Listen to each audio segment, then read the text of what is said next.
we are going to pause and get into camel pose.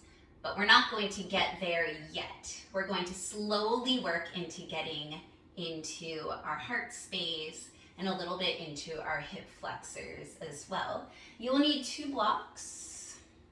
We're going to start with a heart bench to open up our hearts on our backs. So take both blocks, the medium height, so this is a long way, the medium and the short, have it medium, and have both of them set up so that the length of the block is parallel to the short edge of your back. And then right below your shoulder blades, that's where your back is going to hit the block. And then the second block will go right under your head. Your legs can be in a nice, easy seat position. You can bring the bottoms of your feet together into a Supta Baddha Konasana, also known as a Recline Butterfly Pose. You can have your legs just bent. You can bring your feet to the wide edges of your mat. Really, whatever works in your legs. I'm going to take a Recline Butterfly Pose. For your arms, you can have them resting by your sides, or you can cactus them. You can bring them over your head. I like them over my head because that gives me a little bit of a shoulder opener as well. And we breathe here for another minute and a half. Really feel your chest, that back of your heart center, pressing into that block. And feel how it makes more space for your breath to go into your lungs and to just play around in there.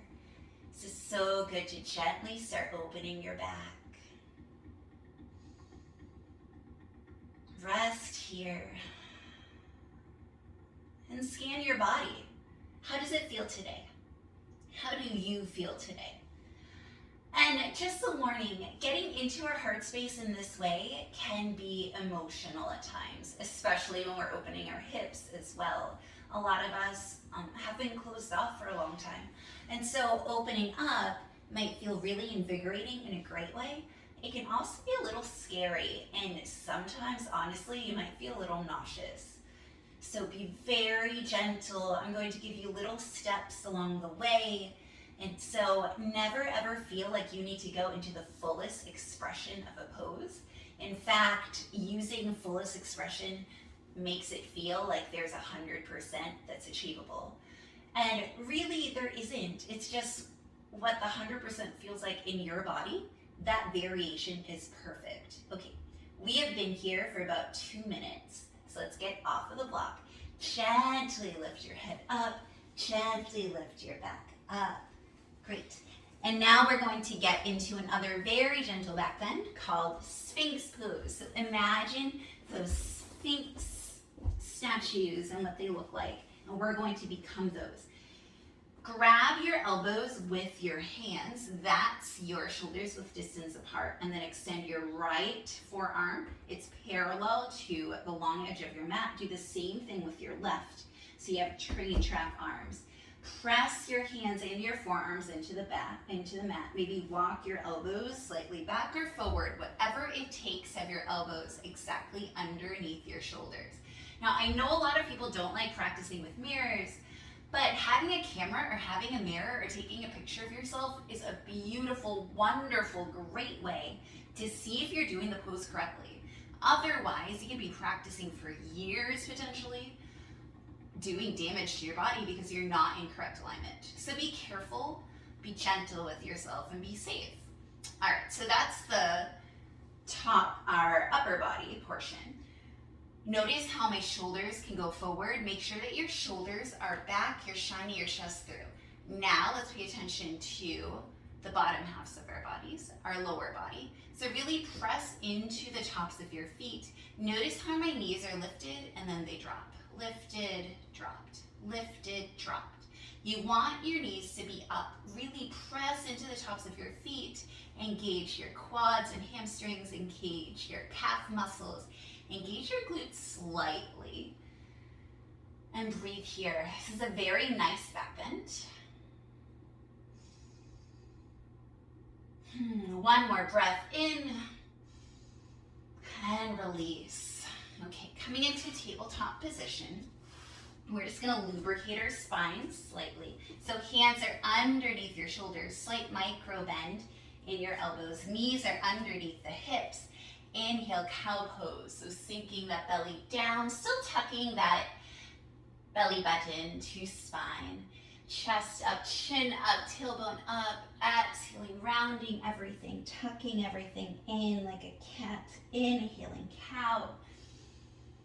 Exhaling, cat. You can also think about this as inhaling into a smile with your body and exhaling to more of a rainbow shape.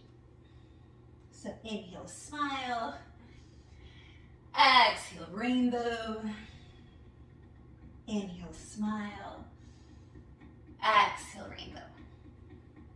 Okay, let's get into those hip flexors. So walk that right foot in between your hands. Come into a low lunge. This is a great place to have some blocks. In fact, take your blocks any height, sink into that front knee. That front knee is stacking over that front ankle. And just lean in, opening up the left. Oh. Open up the left front part of the leg. Sorry, I get carried away in the really good feeling. So those hip flexors on your left side are opening up. Great. And now if you want to get deeper, great, do what I do. If not, stay right here. You can walk that right foot over to the right side of the mat. Place your left hand down, maybe on a block. If you can, lift that left foot up. Reach back, maybe you just reach. I mean, clearly my arms are really long, so I can clearly reach. So I can hold onto my foot. If you can, awesome. If you can't, awesome. And then you can do one of two things. Thing one is pressing your foot back into your hand. Thing two is to rotate that hand and pull that heel towards your glute. And this again is getting into your hip flexors. Having strong hip flexors and open hip flexors is going to help us get into our camel pose. Gently release, no slingshotting your legs. Coming back into our low lunge. And then gently walk that right knee back. Let's take a nice child's pose. Knees to the wide edges of your mat. Big toes to touch. Bringing your chest, forehead down. Breathing here for 3 breaths. One more, inhale and exhale. Okay. Coming back into tabletop position, bring your left foot forward, have your blocks handy, and then sink into that right hip flexor. That left knee is stacking right above the left ankle, pressing into the blocks if you need to. Allowing gravity to just do what it needs to do with your body. And if this doesn't feel good, you can be up higher, you can be up here, whatever feels good to your body. Whatever this looks like in your body is perfect. All right, if you want to take it to the next step, walk that left foot to the left edge of your mat. Maybe bring your block a step lower, or you get rid of the block completely, or you leave it high. Turn towards your left. I know that I'm not facing you. Kick that right foot up and then stay here. Reach or grab that foot. And thing one, again, is to press that foot against your hand. Thing two is to bring that heel towards your glute. Ooh, and just feel that opening in your hip flexor and your quad. And release very gently. Walking that left foot in, planting both hands down. Finding tabletop position, walking your knees to the wide edges of your mat, coming into a child's pose. And we regroup here. Inhale. Exhale. One more. Inhale. And exhale. All right, you guys ready? So come onto your shins. Tuck your toes under. You want your knees to be no wider than hips width distance apart, so right under your hips. Have your blocks right by your feet at the tallest level. Okay. And now we're going to go only as far as feels good and feels safe. So first, you can have your hands so that your fingers just wrap around your waist. That's the easiest for most people. But you can have your fingers pointed up as well, whatever feels good. And then really engage your core, engage the fronts of your thighs, push forward. And then imagine there's these hamsters and wheels in your chest, really opening that chest. You don't have to drop your head back, but just open. See what this feels like. See what it feels like to just open your chest. If it feels good, you can drop one hand back to a block, the other hand back to a block. And then if you feel safe, drop your head back and breathe. One more, inhale and exhale. And now really gently roll up. Head comes up last. Sit in your heels. Contemplate life. Now you might notice that you feel a little like stars that are floating around, or you're like cuckoo.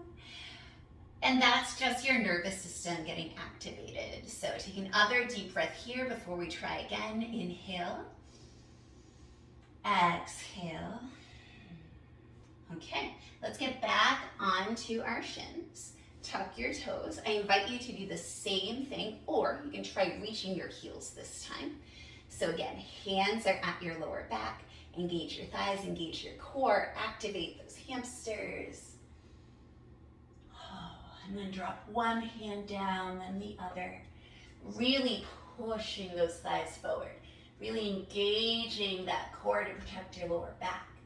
Don't feel any pinching. Make sure that you can breathe. All right, and release. Slowly coming up, head comes up last. Untuck your toes, sit down on your shins.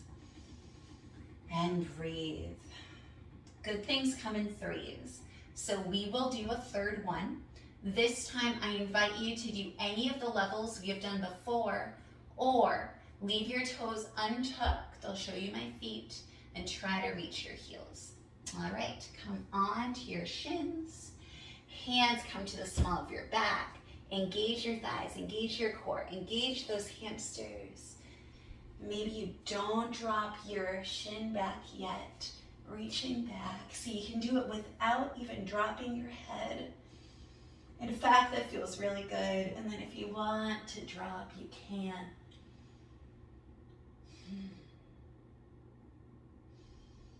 Only go as far as you can breathe.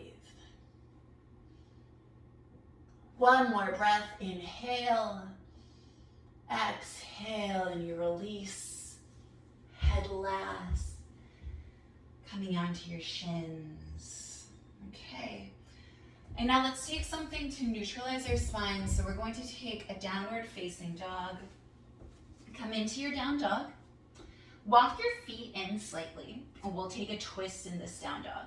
Take your right hand to the outside of your left shin, and you twist, bending that right arm, looking under the left armpit. Ooh. And this should feel good, because when done correctly, a downward facing dog is a great neutral spine position.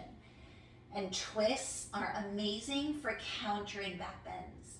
Come back into a downward facing dog, and then reach your right shin with your left hand, twisting.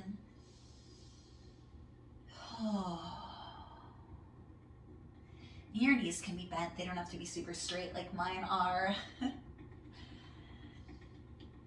I'm just here to guide. I'm not here to be your mirror. All right, come back to downward facing dog. Walk those feet back so that you're at a normal stride. Drop your knees down. Sit back on your shins. Face your screen. Okay, so I really hope that journey to Camel Pose felt good in your body. And if you're not there yet, it's completely okay. All of these poses in yoga are just here to help us discover our bodies and how we feel in each and every moment. Thank you very much for taking the time to practice with me. I hope you have a great day.